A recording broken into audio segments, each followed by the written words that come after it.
Welcome to another episode of the Contagious Culture Podcast. I'm your host, Kyle King, and the goal of this podcast is simple: to help you create environments where people thrive. Through real conversations, practical strategies, and powerful stories, we equip leaders, educators, and change makers just like yourself to build cultures rooted in purpose, performance, and authenticity. Because culture isn't something you talk about, it's something you live. This is the Contagious Culture Podcast. Let's get started. Welcome back to another episode of the Contagious Culture Podcast. I'm your host, Kyle King, and the goal of this podcast is to help you create an ecosystem and an environment where employees thrive. Look, Dan and I are back, and we have another topic that we believe is super critical in building nonprofit success, and not just nonprofit success, business success. But before we get into the topics, before we get into all of the meat of the conversation today, have you subscribed yet? Have you liked the episode? Have you reviewed the episode? Because we want to be able to expand. We want to be able to scale our efforts and be able to create a production and an episode and a podcast and a show that gets as many ears and eyes as possible. But we can only spread the message further if you help us. So we're just asking for you to take 1 second, and just hit that subscribe button, hit that review button, or find someone in your network to share the episode with. Dan, how you feeling today? I'm good. The sun is shining. The snow is melting. It's Monday, right? This is where it starts. Your Monday sets the tone for the rest of the week. Let's go. You know, we're 5 weeks in, roughly, to the new year. And in December, we have all of these goals, all of these realizations, all of these this auditing that takes place. People are deleting numbers out their phone. They are looking at their weight goals. They're looking at all of their goals, and they get into January fired up. They're excited. They're in the gym. They're eating better. They're drinking their smoothies. They're doing all of these different things. They're having these conversations with their spouse. Even organizational leaders, they're focusing, they're launching, they're all of these different things. And then we get into February, and then things start to die down. Why do you think that is? And what are some things that organizational leaders and just people can do to keep that fire burning? Yeah, that's a great question. It's kind of like they say a little bit. A lot of people right now are into intermittent fasting, right? and they say kind of the main focus with intermittent fasting is when you wake up and you start moving, it kind of gets the engine burning. Yeah. Right. And it burns. But after a while, you kind of hit this point like you're talking about right now, where it's like, okay, how's this going? Do I really like this? Do I enjoy not eating in the morning? Do I enjoy not eating for this period of time? And you kind of lose that commitment, right? You have that, you veer on those two parts of the road, right? You can either stay with it or you can move off of it. Yeah. And I think January is just like that, right? Where you're going to it, you're like, okay, I'm gung ho, I'm ready to go. And then you get to February and you're like, man, I worked really hard in January. I'm tired. Maybe you didn't have a strategy in January. Maybe you didn't break it down, but I always think it's sustainability, right? Whether it's in leadership, fundraising, operations, etc. You got to take the small wins, right? When you get in January, you're refreshed from potentially having a little break. You get into February and you're like, okay, I just did a lot of work. Yeah. How do I keep up on this? I'm kind of tired. And people need to take a step back and say, okay, incremental change creates sustainable change. Doesn't have to be big movements, doesn't have to be big successes, but you got to look at each week, each day in February and beyond and say, what can I do today? Even if it's talking on the phone with one person, right? Which we know is tough for a lot of people. Yeah. Can that impact my month of February? If I can talk to this one person, does that lead to talking to another person the next day, right? Incremental change. If you talk to one person on the phone a day, that's 30 phone calls in a month. No, literally. That's way more than people normally have. When you think about it like that, that is 30 phone calls a month. And why do you think it's so challenging for people to do the one thing? And I think it's so powerful what you said, because even me, you challenged me in that moment just then. It's like, I don't have to make 50 connections today and 50 this and 50 that and do all of these different things. if I can't build the muscle memory of just doing the Mhm. one rep? Yeah, I think that where people struggle is they think, well, it's not gonna make a difference if I only do one small thing a day. I gotta make a big change, right? Because psychologically, big changes get you excited, and small changes are boring, right? Mm, It's like those quotes people have about, from professional athletes, right? We got Allen Iverson years ago we're talking about practice. practice, We're not right? talking No about one's thinking about practice. Like, I'm telling you, when I started trying to get back to basketball this past year, I'm just trying to do 30 minutes a day, and I yeah. was just trying to shoot and get in 30 shots, right? Mm, And I'm trying to start off that practice by doing 15 shots right in front of the hoop, trying to yeah. calibrate my shooting form, right, that Yeah. I'm working on, squaring up my shoulders. Like, you can do that in anything. And I think that's boring to people. And they're like, well, I want to do something, but I don't want it to be boring. That boring stuff is how you Mm. get to the next level. You have to be boring to get to exciting. It's interesting that you say that because I think about this idea of boring, and it's some of those boring businesses that are making some of the most money. When you look Yes. at the laundry, a laundromat, Plumbing. when you look at plumbing, when you look at Mhm. electricians, and all of these different things are making significant revenue, but we're looking at all of the shiny objects. And as I think about the conversation that we're going to get in today, there's 4 stages we believe here at the Culture Lab and the Growth Alliance program that we lead that transform organizations, that move you from mission to money. And Mhm. those 4 stages are prepare, Mhm. prove, partner, and propel.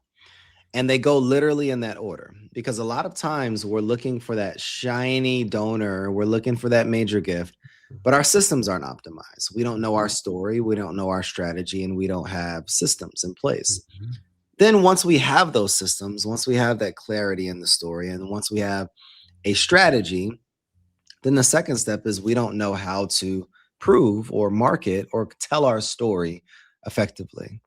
And then number 3 is that, all right, we're telling our story a little bit better. We're getting out there. We're proving that we're the best. Mhm. And then we don't understand how to create authentically driven, mission driven partnerships Mhm. that can actually drive our mission forward.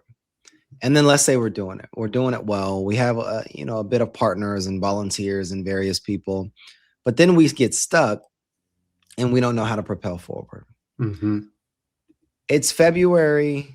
It's the beginning of February when this episode is being recorded. And we recognize that you're 4 weeks in or 5 weeks into the year. Mhm. We also recognize when you listen to this episode that there's probably still something that there's a gap in your organization. So, what we want to do over the next 10 to 15 minutes Mhm. is we want to help you get prepared. We want to help you understand what are the key characteristics that we see in organizations and what they deal with. That if you don't do these critical areas, the foundation work, just like Dan said earlier, if you don't focus on the 15 shots in front of the rim, then it's Mhm. going to be hard for you to make those half court shots like Stephen Curry. It's Mhm. going to be hard for you to be able to go out there and have that endurance if we're not focusing on that one step at a time. So Mhm. when we look at prepare, there's 3 key areas. Now, there's a lot of areas. There's board work, there's strategy, there's all of these different things. But oftentimes, there's 3 key areas that you need to clean up and audit before you're able to move forward. And those Mhm. 3 areas are your story and how you tell it, your Mhm. strategy and what is it, and then your systems and what are they. Mhm. And when you think about the story, the strategy, and the systems in Mhm. your work in nonprofits and in schools Mhm. over so long of a time, what do you think is the most important piece there? I was just listening to you right now, and that goes to one of my big things we've talked about, which is you should be listening for the next answer, not thinking about what the next question is. Hey, it's Kyle. Sorry to interrupt your programming, but I got a quick culture check for you. How's your team's energy right now? I mean, literally, right now. Are people feeling inspired? Or are they just showing up? See, here's the truth culture doesn't change because we talk about it, it changes because we live it actively every single day. And that's what I help organizations do: build contagious cultures that people actually want to be a part of. Through keynote talks, interactive trainings, and hands-on consulting, I help leaders transform the way their teams connect, perform, and grow. So if your culture needs a little bit of spark, let's light it up together. Visit theculturelab.org, again, theculturelab.org, or connect with me directly on LinkedIn at Kyle S. King to learn more about how we can work together. Because remember, your culture is contagious. Make it worth catching. Now let's get back to the program. You said you got to figure out your story, right? And I started to think about a conversation I had with one of my clients, with the executive thought partner. And the conversation I had with him is we were talking about door opening. And he's like, oh, I don't feel like I fit there. Like, how do I get the door open? Who opens the door for me? And that was when it clicked for me. And I was thinking to myself, listening for that answer from you is, yeah, you have to learn how to tell your story, but you got to learn how to tell yourself, right? You have to believe the story. Yeah. Right? When you're formulating that story and you're building it out from the framework that we provide in the Growth Alliance and that we've started a little bit in that Growth Lab as well, you have to buy it yourself. That's good. You have to buy into it. It's not just you telling the story. You have to believe in that story. And it comes across. If you do not believe in that, people feel it and they see it, right? And I'm gonna get a little vulnerable here with us, right? Like we've been talking about our big conference coming on, right? And I'm trying to get back to my creative ways, and you already got it, right? And I'm trying to get myself to buy back into how I used to think in that creativity, right? Because we need people to understand that we are bought in, right? We get this. We know the impact we're going to make, and that's on a larger scale, but on a smaller scale, the story that you're sharing with others, you have to buy into that first. And I think that's the most important thing, because if you're not in it, how are they supposed to be in it? It's that's powerful. I think that, and I know that confidence is contagious. And I believe that there are some leaders out there and some speakers out there that believe so much in what they're saying that it makes you really look at what you think about what they're saying. Like, wow, I believe it too. And if you're someone listening in, do you have enough passion when you're talking about whatever it is that you're doing? Do you believe in what you're doing to the point where it's forcing me to really look inside like, wow, I want to join that cause. I want to volunteer with that organization. I want to learn more. And a lot of leaders and nonprofit execs that we talk to or engage with, or we have as a part of our programming, there's a desire to want to grow this organization, but there's so many times where they've lost that belief. They don't show up with that passion. They don't have that energy or that electricity when they're sharing what they're doing. So there's a few things that we want to give you, and then we'll continue to guide you through this whole process. When you're thinking about your story, we want you to peel back before you're able to propel forward. And what that looks like is we want you to clarify your problem. Like, what is the actual problem that your organization is solving? What is the why behind why this was started? Now, if you're not the founder, if you're not the executive director, then why did you work for this organization though? What attracted you to this work? What's the personal story behind the actual work that you're doing? And then once you understand that problem, then who is the specific person that your organization serves? Like, who is most negatively impacted by that problem's existence? And we want you to think about that person. We were on a Growth Alliance call last week, and they happen every week, and then you get an opportunity to work with us directly on a bi-weekly basis. It's a phenomenal community, phenomenal just energy and culture within the organization or within the community.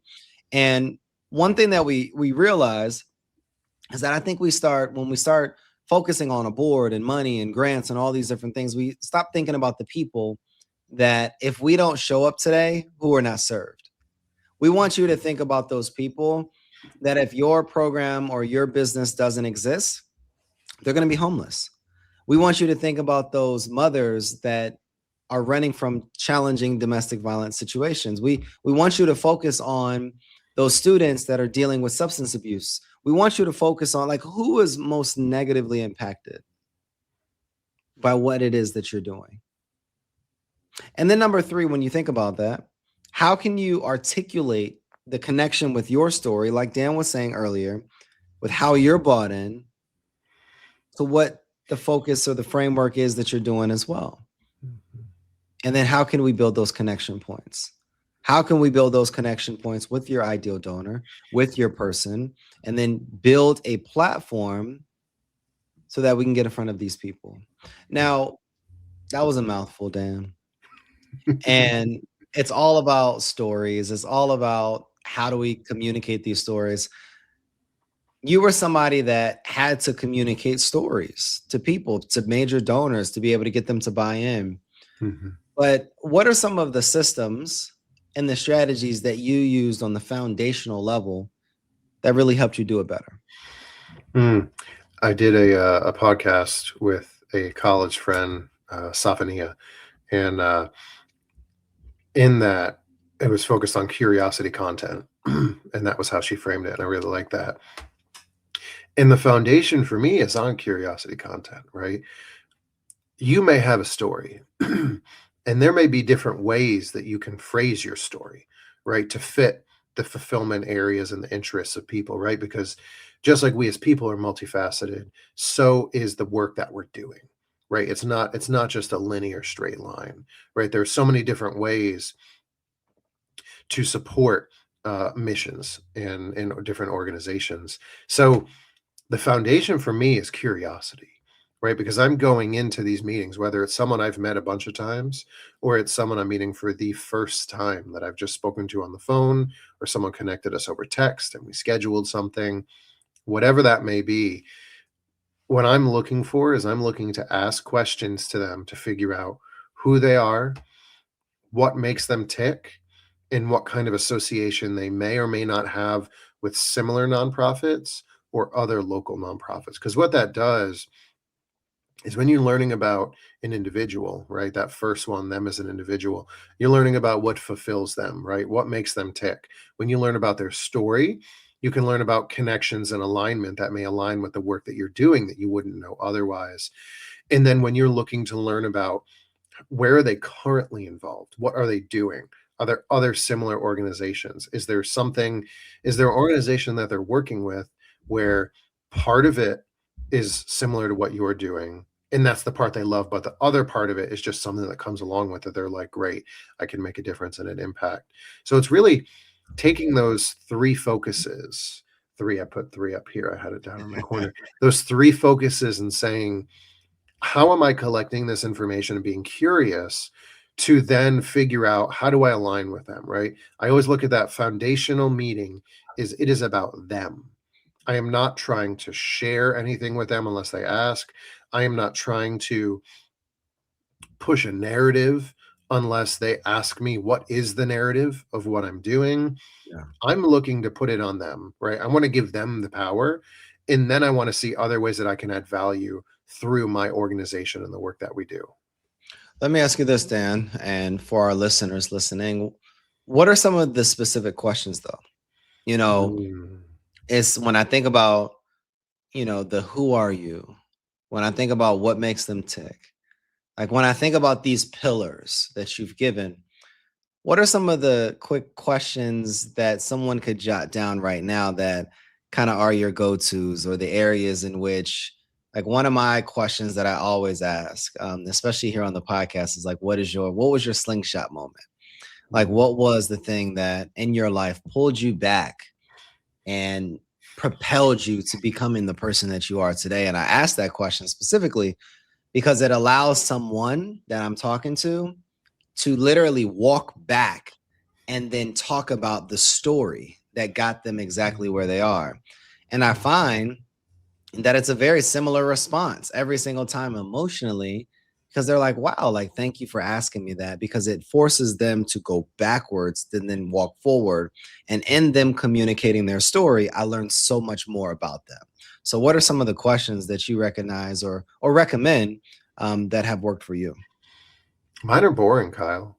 We talked about boring, right? Mine are boring. Usually when I meet with someone, the first thing I do before any questions is I thank them for meeting with me. And I tell them, this is why I'd like to meet with you today. This is what I'm doing. But it's not about me. I want to learn about you. And depending, like, let's say it's higher ed, right? Because that's where I've spent my time, even though I've done some work outside of it.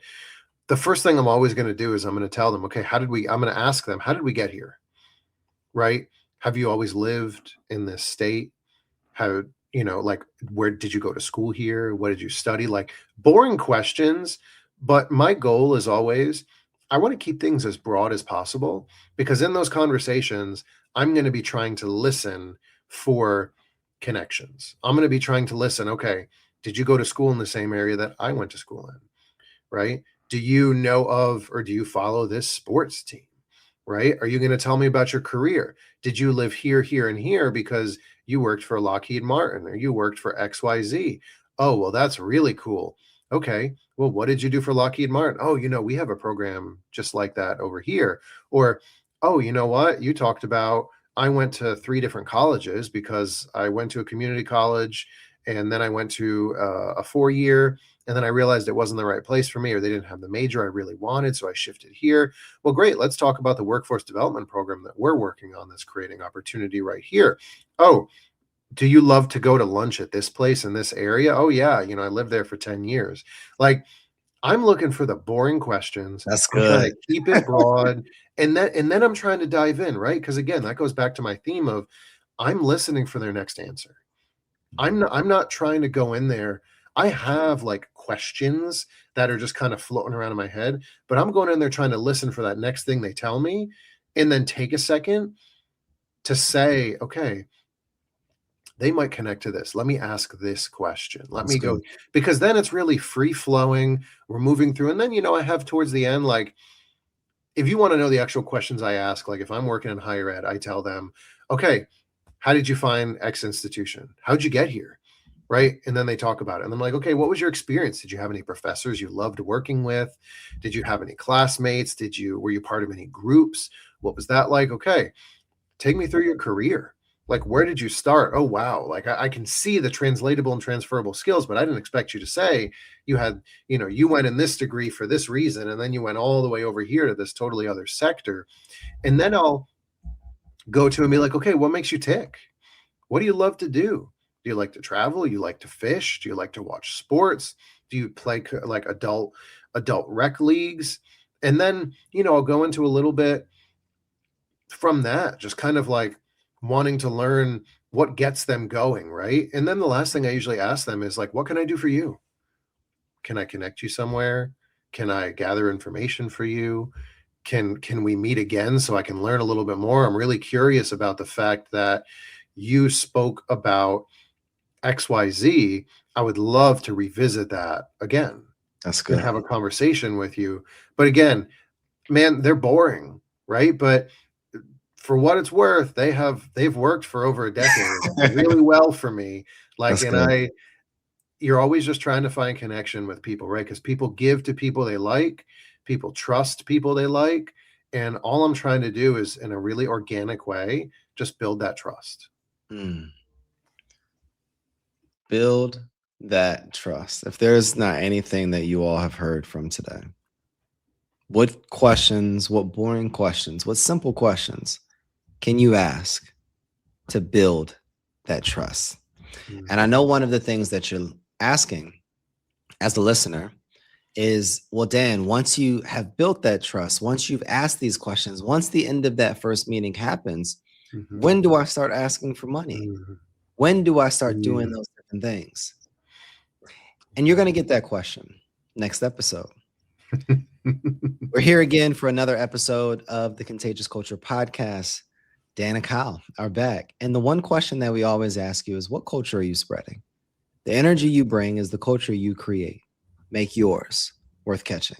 We'll see you all next episode. Thanks for tuning in to the Contagious Culture Podcast. If this episode challenged or inspired you, hey, take a second to share it with someone who's building culture in their world. Make sure to like, subscribe, and leave a review. It helps more leaders, educators, and change makers just like yourself join the movement. You can connect with me on LinkedIn or YouTube at Kyle S. King for more tips, tools, and methodologies to be able to help you create this ecosystem of absolute excellence. Until next time, lead boldly, live intentionally, and remember, your culture is contagious. Make it worth catching.